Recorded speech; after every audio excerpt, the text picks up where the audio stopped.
अस्सलाम वालेकुम।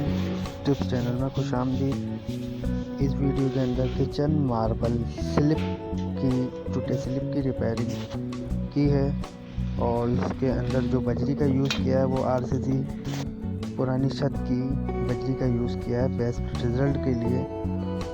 एंड जो इस तरीके की वीडियो खुद से करना चाहते हैं इस तरीके का काम, तो वो इस वीडियो को लाइक करें और इंशाल्लाह आने वाली वीडियो इसी